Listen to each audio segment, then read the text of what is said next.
Boxing as a science has evolved. Ladies and gentlemen, fight fans all around the world, let's talk Floyd Mayweather TBE one more time. Now, Max Kellerman likes to belabor the point that Mayweather says you can take TBE in the ring, give that to somebody else, but when it comes to business, I am TBE in boxing. I'll put it to you this way. Mayweather never said that. He said, with respect to legacy don't pay checks. He also said this in the fighters conference. He said that greatest of all time, drama, barn burning fights, you can have that. You can have a fighter who had all that. But when it comes to the business of boxing, I'm the best at it. I gross the most. He did say that. He didn't say that the best ever had to do with that, because he said, when you guys talk about the best ever, what exactly are you talking about? If you're talking about a fighter who didn't take a whole set of punishment, didn't get in any knockout, drag-out fights, but dominated all his opponents so that he beat them so easily, that would be me. I am the best ever at that. And the facts support him. And he quoted them. He said, which boxer in the history of boxing has a plus-minus ratio like me? And what does that plus-minus ratio means? Plus means the ability or the ratio of him hitting his opponent, the percentage of punches he landed, and the minus is his opponent's ability to land on him.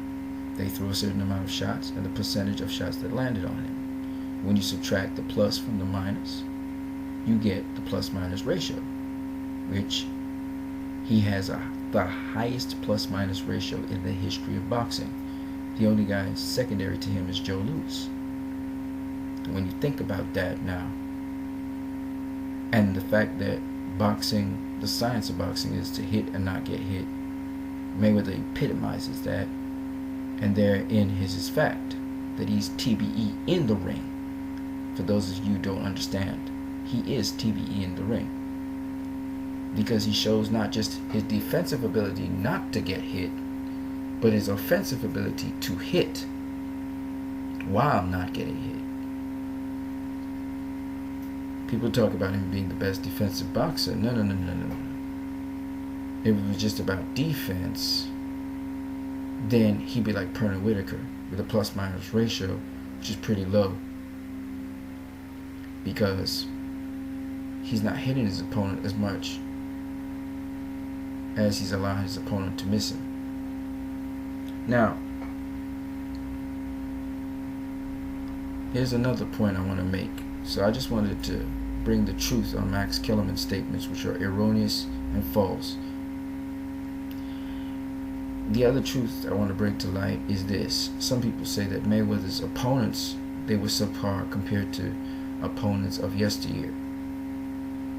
These people deny the fact that boxing as a sport has evolved. I think they're in denial of it, because if they're saying that boxing's best days are behind it, which is something that's been said throughout time, by the way, and that the sport is dying, these people are in denial that the sport is actually evolving, and evolving for the better.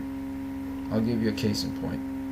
So they say Mayweather's opponents, they are either too old when they faced him, or they're just subpar, that Mayweather's era lacked talent. I'm going to take the least ATG that Mayweather has faced, which was Shane Mosley. I say the least because at present Shane Mosley got a lot of losses on his record, especially post Floyd Mayweather. He's been just doing mediocre, but he has this will and desire to continue and try and win the next championship, even though that may be a bit of a far-fetched dream. I'm not going to use Miguel Cotto. I'm not going to use Juan Manuel Marquez. I'm not going to use Manny Pacquiao. I'm not going to use Oscar De La Hoya. Right? I'm not going to use Canelo Alvarez.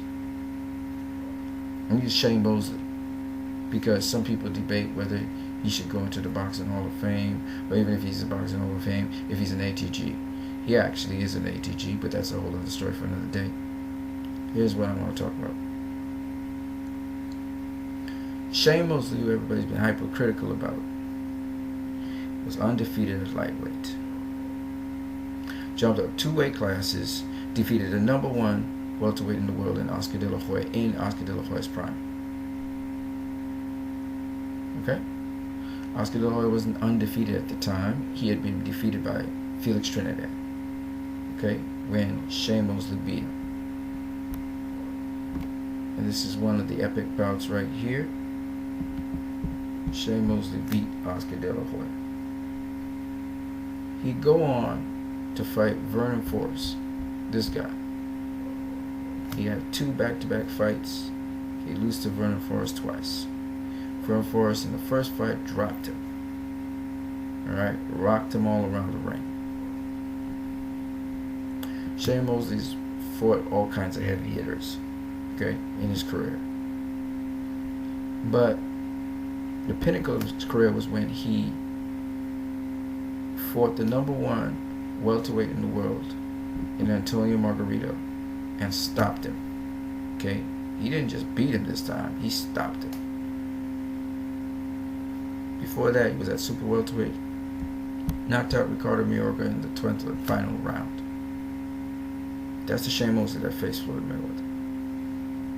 Now, that Shane Mosley, just imagine him facing off against Roberto Duran at lightweight. Now, before you say, oh, Duran would eat up Mosley, blah, blah, blah, blah, blah. Think about it.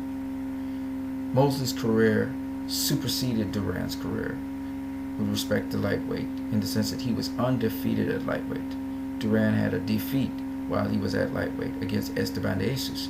Esteban de Jesus fought something like Shane Mosley. Wasn't as sharp, wasn't as quick, wasn't as strong, wasn't as tall, didn't have the length and reach that Mosley had. And these are all facts. 1, Mosley comes from an era where you have day before weigh-ins, so Mosley would be bigger. 2, Mosley's reach and height is greater than Esteban de Jesus. Duran has a shorter reach than Mosley. And Mosley and Duran, they're around about the same height. Mosley's quicker than Esteban de Jesus. He's quicker than Duran.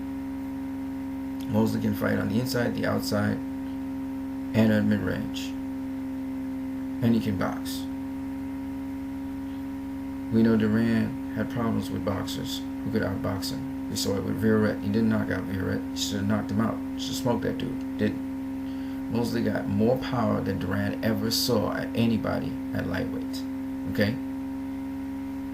Think about those things before you say anything about Duran versus Mosley. And in post-lightweight career, Duran went up to welterweight, beat Sugar Ray Leonard, then lost to him. Mosley went up to welterweight, beat Oscar De La Hoya, and rematched Oscar De La Hoya a couple fights later at super welterweight, beat him again. Duran went up an extra weight class to middleweight, and he won a title there. Mosley peaked out at super welterweight. My point being this: if you look at the careers, Mosley seemed to have done one better than Duran, except that Duran won a title at middleweight. Everything else Mosley did, and he not just did, but he did better. He was the number 1 welterweight in the world. He was the number 1 super welterweight in the world. Then he came back down and became the number 1 welterweight in the world. Duran was the number 1 welterweight in the world. Mosley was the number 1 lightweight just like Duran in the world. But that's about it. He was never the number 1 super welterweight. He was never the number 1 middleweight in the world. Duran, that is. Now, I'm saying all these things to show you guys something. You guys go down on Shane Mosley. Oh, Shane Mosley this, Shane Mosley that. Oh, he can be an all-time great. But Shane Mosley, you pair him up with Duran, which is who you should pair him up with, because he started the same weight class as Duran. Right? But when you pair him up with Duran, Mosley looks pretty good. Right? Nobody knocks out, nobody stops Mosley in his prime. Not even the prime Vernon Forrest. And on top of that, Mosley's a dude who's got a hell of a punch. He hits like a horse. He knocked out Ricardo Mayorga with a left hook. Mosley can throw a left hook. He also can throw an overhand right. He also can throw a right hook. He also can throw the straight right. Mosley's a hell of a lot faster than all of those boxers of the 80s. He was definitely faster than Sugar Ray Leonard and Duran. And I believe he was faster than Hearns as well. So think about that. Would Thomas Hearns have knocked out Mosley? I doubt it. Mosley got a nugget like nobody else. And if Vernon Forrest could knock him out, and Vernon Forrest was bigger, stronger than Hearns, because Vernon Forrest obviously was coming from an era of day before weightings. Hearns didn't have that. He was much more skinnier. If Mosley survived Forrest, he definitely would survive Hearns. Okay? He had a hell of a chin. Nobody ever stopped Mosley till very later on in his career. But Hearns stopped Duran. Of course, Duran was out of shape and he was a hell of a lot slower. But he stopped Duran. My point being this. If you pair up Mosley against Duran, that's a hell of a fight. If you pair up Mosley against Sugar Ray Leonard, where Mosley would be the quicker dude again, you get a hell of a fight. You pair up Mosley versus Hearns, you get a hell of a fight. I think Mosley stops Hearns because of his chin. If he could get past Hearns' reach like he did with Oscar De La Hoya. My point anyway is this. Shane Mosley, the least of Mayweather's ATGs. Okay, we're not talking about Cotto yet. We're not talking about Pacquiao yet. We're talking about De La Hoya yet. The least of his ATGs look a hell of a lot better than a lot of opponents that the Four Kings deal with, and definitely would have given the Four Kings a run for their money. Might have even beaten some, lost to some. That's the dude Floyd Mayweather fought, man. After he decapitated Margarito. So once again, boxing as a sport evolves. You can't just be saying that Mayweather's the epitome of conditioning and getting ready for a fight, and he'll always be that. He will not always be that. You got the Charlo brothers, their conditioning is crazy.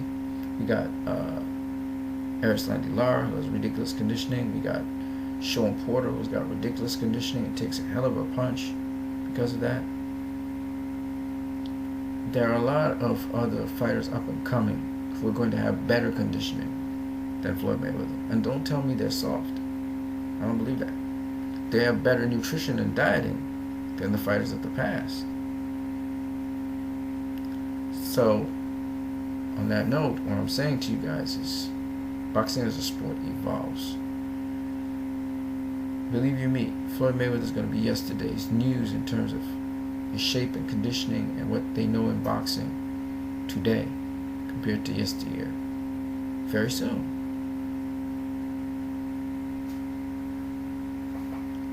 You guys have a great one.